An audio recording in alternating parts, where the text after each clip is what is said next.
Hello guys, നമ്മളിപ്പോൾ സ്കൂളിൽ പോവാണ്.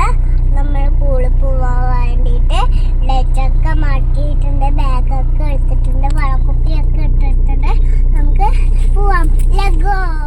പത്മാസനസ്ഥിതേ ദേവി പരബ്രഹ്മസ്വരൂപിണി